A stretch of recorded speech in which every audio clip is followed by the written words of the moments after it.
Salut à toutes et à toutes et bienvenue sur Top Livre. Si vous souhaitez apprendre et découvrir des choses autour de la présentation d'un livre, vous êtes au bon endroit.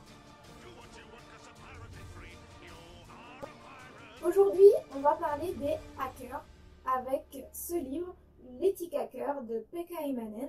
Et si vous restez jusqu'à la fin de la vidéo, vous aurez droit à quelques petites infos sympas au sujet des hackers. Alors on commence tout de suite. Ce livre, comment j'ai découvert ce livre? Je l'ai découvert en fait tout simplement en lisant le livre que je vous ai présenté dans la vidéo précédente, en lisant Espoir.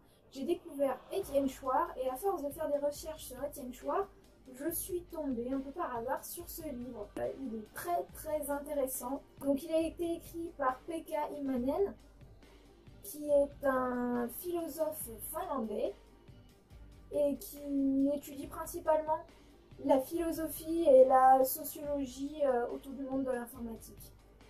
Dans ce livre, on va avoir une préface de Linus Torvalds, qui est finlandais lui aussi, et qu'on ne présente plus parce qu'il n'est autre que le fondateur de Linux.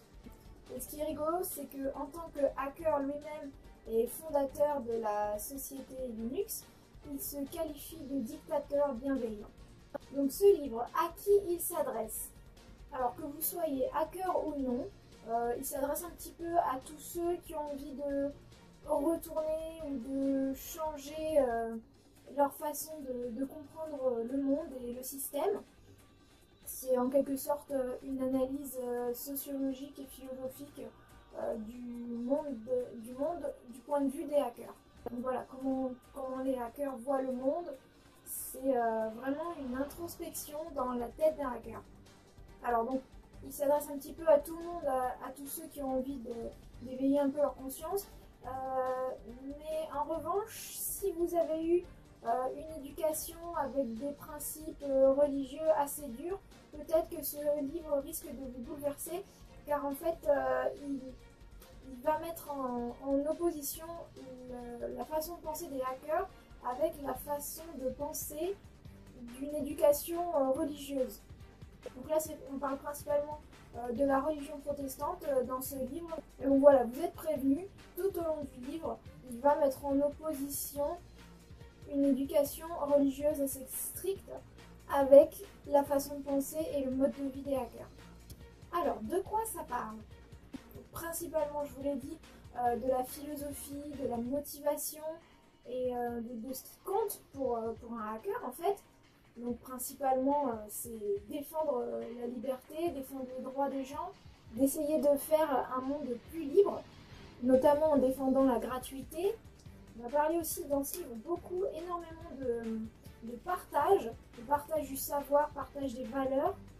Et aussi, il y a une grosse partie qui est consacrée à la vision qu'ont les hackers sur le travail.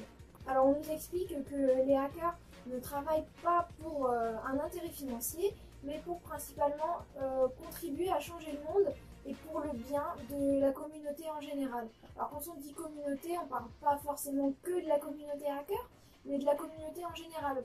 Alors par exemple, je pense aux Anonymous, ces célèbres hackers masqués qui infiltrent des systèmes souvent gouvernementaux pour dévoiler des informations au grand public. Alors il ne s'adresse pas qu'aux hackers, il s'adresse à tout le monde, à tout un chacun, à tous ceux, principalement aux internautes, mais on entend beaucoup parler d'eux, aux informations.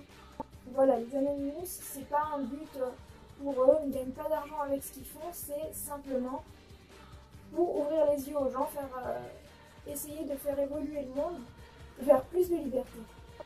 Alors, donc, il va parler dans ce chapitre sur le travail, on va voir que les hackers pensent que les religieux ont des principes qui vont à l'encontre du plaisir et de l'enthousiasme. Selon eux, les religieux vont faire du plaisir un tabou, quelque chose qui est péché, quelque chose qui est interdit, l'interdiction de prendre du plaisir ou une sorte de culpabilité envers le plaisir et la joie.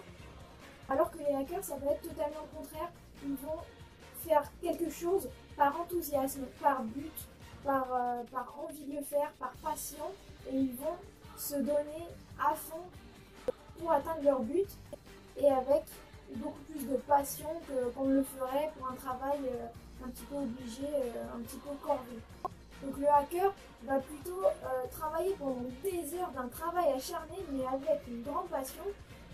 Je suis sûre que ça vous est déjà arrivé d'ailleurs, quelque chose qui vous tenait à cœur, de passer des heures dessus et de ne pas vous arrêter tant que vous n'avez pas fini et atteint votre but. Dites-moi dans les commentaires si ça vous est déjà arrivé. Une partie que j'ai beaucoup aimée dans ce livre, à un moment ils nous font la comparaison. Ils mettent un petit peu en miroir le système actuel capitaliste et les principes d'une éducation religieuse. Alors ils vont vous montrer que dans une éducation religieuse, on va vous dire travaille toute ta vie, fais un dur labeur et souffre et à la fin tu seras récompensé, tu iras au paradis. Et dans le système capitaliste actuel, selon P.K. Immanuel, une personne va aller travailler, souffrir, dire je travaille dur et à la fin de la journée j'ai mon repos bien mérité. Je travaille dur pendant toute la semaine et à la fin j'ai mon week-end bien mérité. Ou je travaille dur tout le mois et à la fin j'ai mon salaire. Et puis après pareil, la personne va travailler dur toute l'année pour une semaine de vacances. Va travailler dur pendant 40 ans de sa vie pour passer sa vieillesse tranquille à la retraite. Donc bon, on peut aller loin comme ça avec ce schéma. Et c'est vrai que c'est basé sur ce système de travailler dur et tu auras une récompense et de recommencer sans cesse. Ça, c'est une comparaison qui m'a bien plu et qui m'a fait quand même pas mal réfléchir. Donc principalement, dans la globalité de ce livre, on va avoir 5 valeurs qui ressortent. Donc bien sûr, il va y avoir le but, la passion qui est la motivation principale des hackers. Ensuite, on va avoir l'enjeu de la liberté.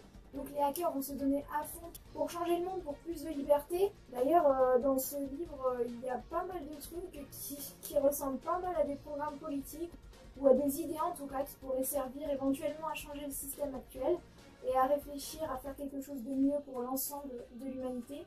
Donc troisième valeur, le désintéressement financier au profit de la communauté, de valeurs sociales.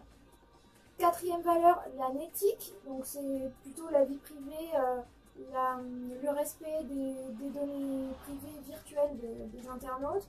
Et une cinquième valeur qui va être l'art, la créativité, le don de soi en fait, le fait d'utiliser sa créativité pour trouver des solutions. Et ça c'est quelque chose, la créativité, qui revient énormément dans le monde des hackers. La créativité, l'imagination, c'est quelque chose, vous allez voir à la fin, qui revient énormément. Donc je vous avais dit qu'à la fin, on parlerait de quelques petites infos sympas au sujet des hackers. Alors, c'est vrai que souvent, on entend le mot hacker dans les médias, et les médias, qu'est-ce qu'ils nous disent? Ils nous disent hacker égale pirate égale mauvais. Alors, bien sûr, c'est vrai qu'il y a pas mal de hackers qui sont malveillants et qui vont pirater des systèmes pour voler des données, pour voler de l'argent, mais c'est pas du tout de cela dont il est question dans ce livre. Donc alors, le mot hacker, d'où vient-il? Il vient de l'anglais, donc du verbe to hack, qui veut dire découper quelque chose.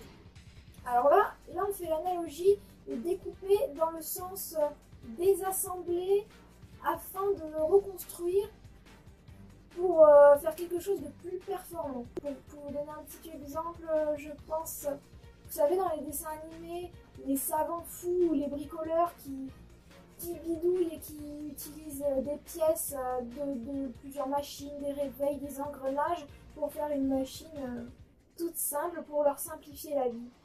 En fait, le hacker va se creuser la tête pour se simplifier la vie au maximum. Si vous voulez un petit exemple, je vous mets le lien dans la description de la vidéo de la scène d'entrée de Retour vers le futur où on rentre dans le labo de Doc et on voit que le matin, au moment où son réveil sonne, il a tout un tas de machines connectées entre elles qui vont lui faire ses toasts, servir à manger à son chien, etc. Je suis sûre que vous avez déjà vu cette scène, que ce soit dans Retour vers le futur ou dans des dessins animés ou dans d'autres films. Elle est souvent reprise. Ça, c'est l'exemple typique du hacker qui se creuse la tête pour se faciliter la vie au maximum. Donc voilà, le hacking, qu'est-ce que c'est? Le hacking, c'est détourner quelque chose de son but premier pour en faire quelque chose de mieux. D'ailleurs, au passage, c'est les hackers qui ont inventé Internet. Des exemples de retournements qu'on appelle plus couramment sur Internet des life hacks. Vous en avez sûrement déjà vu, ça tourne pas mal sur les réseaux sociaux. Je vais vous donner quelques petits exemples de life hack. Par exemple, il y a l'exemple de transformer une tour à CD en boîte à bagel. Utiliser des rouleaux de papier toilette comme rangement. Ou encore comme enceinte pour iPhone. J'ai vu aussi utiliser une pelle pour rallonger son robinet. Ou même utiliser un aspirateur pour se coiffer le matin. Alors je vais vous lire dans la description. Vous allez voir, il y a 40 life hacks à regarder. Voilà. Allez-y, c'est rigolo et c'est inspirant. Une autre petite illustration pour vous donner un exemple de façon de penser d'un hacker. Il y a quelques années, il y avait une dame qui avait posé une question aux internautes. En fait, elle avait publié une photo, c'était une vitrine où elle range de la vaisselle à l'intérieur. Et la vaisselle était tombée contre la porte de la vitrine. Et elle ne savait pas comment ouvrir la porte sans casser la vaisselle. Alors cette photo, la voici. Alors vous voyez, le dilemme est assez compliqué. Bon, bien sûr, il y a plein de gens qui lui ont donné des réponses assez terre à terre, mais le plus rigolo, ça va être les réponses que lui ont donné les hackers, la créativité et l'imagination qu'ils ont eu pour répondre à cette dame. Alors il y en a certains qui lui ont dit c'est facile, il suffit d'inonder la maison jusqu'au plafond, comme ça vous pourrez ouvrir la porte sans problème, sans que la vaisselle ne casse. Un autre qui avait dit emballez l'armoire et laissez-la en héritage à vos enfants. Et il y en a d'autres qui vont plutôt être du style gamer, comme beaucoup de hackers d'ailleurs sont gamers. Alors il y en a un qui lui avait dit vous reconstruisez la même maison à l'identique où il y a une armoire où les assiettes sont droites et vous supprimez l'ancienne maison. Donc ça c'est typiquement une réponse de hacker gamer. Et pour moi, celui qui revient la palme, c'est celui qui a dit tout simplement faites CTRL Z et ça va marcher. Donc voilà, on arrive à la fin. Alors j'espère que la présentation de ce livre vous aura inspiré. C'est vraiment très intéressant à lire. En plus, il se lit très facilement. C'est pas un texte philosophique ennuyeux. Donc voilà, vraiment, je vous le recommande. Si vous avez un petit peu cet esprit hacker ou l'esprit de vouloir changer le système, de vouloir changer les choses pour un monde plus libre, je vous le recommande. Donc si vous pensez avoir l'esprit hacker, mettez un gros pouce bleu pour vous manifester. Si vous voulez plus d'infos sur ce livre, plus de renseignements et l'acheter, je vous mets le lien dans la description juste en dessous. Si vous avez aimé les petites infos sympas à la fin de la vidéo, n'hésitez pas à me le faire savoir dans les commentaires ou en mettant un gros pouce bleu. Ça fait toujours plaisir. Et bien sûr, partagez avec vos amis si vous voulez leur faire découvrir des choses intéressantes. Abonnez-vous à la chaîne pour de nouvelles vidéos. Et voilà, on se retrouve bientôt pour la présentation d'un nouveau livre. Allez, c'est tout pour moi, à plus.